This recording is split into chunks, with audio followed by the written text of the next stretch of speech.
Mangamma versus Gangamma. பேராசை மருமகள் மாயா oven.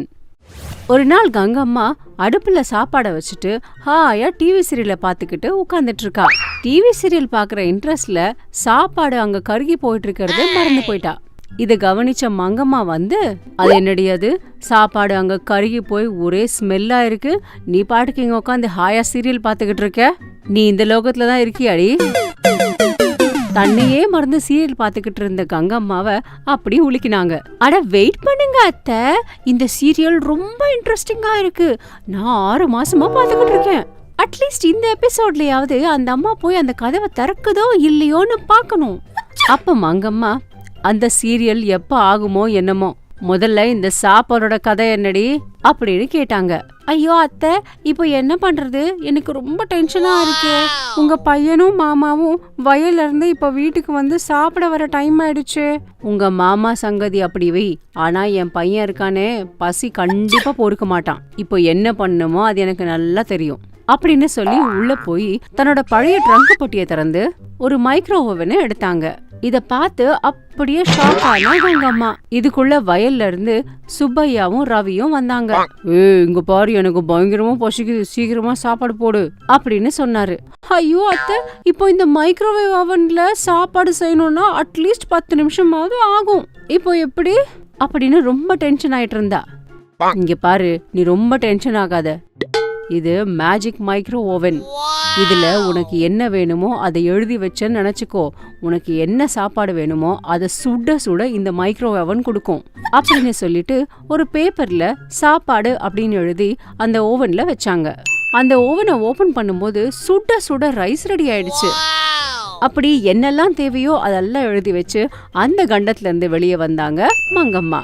அப்போ கங்கம்மா, ஹை அத்தை, இந்த ஓவனை எனக்கு கிஃப்டா கொடுக்குறீங்களா அப்படின்னு கேட்டா. என்னது கிஃப்டா? இத மட்டும் நான் உனக்கு கொடுத்தேன்னு வச்சுக்கோயே, என் கண்ணை நானே என் கையால குத்திக்கிற மாதிரி ஆயிடும், இத உங்ககிட்ட கொடுத்தா வீட்டுல அடுப்பெரியுமா என்ன? இது பாருங்க அத்தை, நான் சத்தியமா சொல்றேன், வெறும் சண்டேலயும் வேற ஏதாவது நல்ல நல்ல நாள்ல மட்டும்தான் நான் இதை யூஸ் பண்ணுவேன், மத்த நாள்ல கண்டிப்பா இதை தொடவே மாட்டேன் அப்படின்னு ரொம்ப கெஞ்சினா. கங்கம்மாவோட தொல்லை தாங்க முடியாம சரின்னு சொன்னாங்க மங்கம்மா. முதல்ல வாரத்துல ஒரு நாள் மட்டும்தான் யூஸ் பண்ணிக்கிட்டு இருந்தா அவனை, அதுக்கப்புறம் போக போக டெய்லி யூஸ் பண்ண ஆரம்பிச்சா கங்கம்மா. ஒரு நாள் சாயந்தரம் ரொம்ப நேரம் ஆகியும் கங்கம்மா சாப்பாடே செய்யல. இத பாத்துக்கிட்டு இருந்த மங்கம்மாக்கு பயங்கரமா கோவம் வந்துச்சு. என்னடி ராத்திரியாக போது, இன்னும் காலையில இருந்து சமைக்காமலே உட்காந்துட்டு இருக்க? இதுக்கு ரிலாக்ஸா கங்கம்மா, அட பண்ணலாம் இருங்க அத்தை, இப்போ அந்த மேஜிக் அவன்ல நமக்கு என்ன வேணுமோ அதை எழுதி வச்சா அது சுட சுட நமக்கு எல்லாமே கொடுத்துரும்ல, அப்புறம் எதுக்கு டென்ஷனா இருக்கீங்க? உனக்கு இப்போ தெரியாதுரி அப்படின்னு சொல்லிட்டு உள்ள போயிட்டாங்க. எல்லாரும் சாப்பாடு சாப்பிட உட்கார்ந்துருக்காங்க. அப்போ உடனே கங்கம்மா ஹைதராபாதி பிரியாணி அப்படின்னு ஒரு பேப்பர்ல எழுதி அந்த அவனுக்குள்ள வச்சா. ஆனா அந்த அவன்ல இருந்து எதுவுமே வரல. இதுக்குள்ள கங்கம்மாவோட ஹஸ்பண்டான ரவி, இங்க பாரு, நான் உட்காந்து 10 நிமிஷம் ஆச்சு, இன்னைக்கு என்ன சாப்பாடு போட போறியா இல்லையா அப்படின்னு கத்த ஆரம்பிச்சாரு. இத கேட்ட கங்கம்மாக்கு பயங்கர டென்ஷன். உடனே இத பார்த்த மங்கம்மா சிரிச்சுக்கிட்டே உள்ள போயிட்டாங்க. என்னடிமா, என்ன ஓவன் வேலை செய்யலையா? எப்படி வேலை செய்யும்? காலையில அது கொடுத்த சாப்பாடுல இன்னும் நிறைய மீந்து போய் தானே இருக்கு, அது மொத்தம் காலி ஆனாதான் அது புதுசா கொடுக்கும், ஆனா அதை நீ தூக்கி போட்டினா அவ்வளோதான், முடிஞ்சது கதை, அது கோவிச்சுக்கிட்டு எதுவுமே உனக்கு தரவே தராது அப்படின்னு உண்மைய போட்டு உடைச்சாங்க.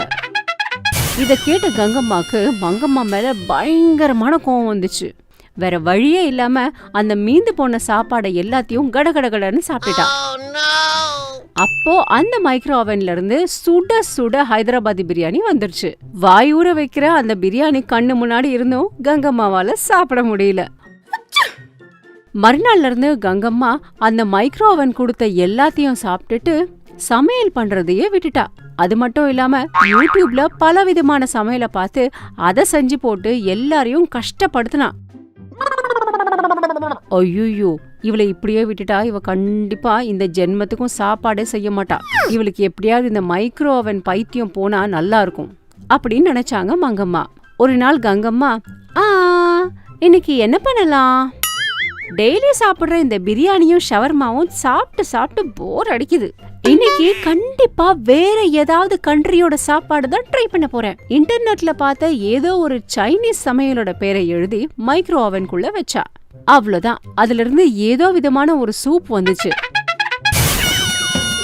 இது என்னது கர்மம், இது என்ன சூப் இது வந்திருக்கு. ச்சீ, இந்த சைனாக்காரங்க வாயில மண்ணு போட. ச்சீ, சாப்பிடறதுக்கு எதுவுமே கிடைக்காதா இவனுங்களுக்கு? இதை மட்டும் அப்படியே கொட்டினா கண்டிப்பா இந்த ஓவன் வேலை செய்யாது. இப்ப என்ன பண்றது அப்படின்னு புரியாம திக்கு முக்க ஆடினா. இத பார்த்த மங்கம்மாக்கு சிரிப்பு தாங்க முடியல. ஐயோ, நல்லா இருந்தா போதும், நாமளே செஞ்சு கூட சாப்பிட்டுக்கலாம். வேற எது வேணாலும் சரி, தண்ணி சாப்பாடா கூட சாப்பிட்டுக்கலாம்.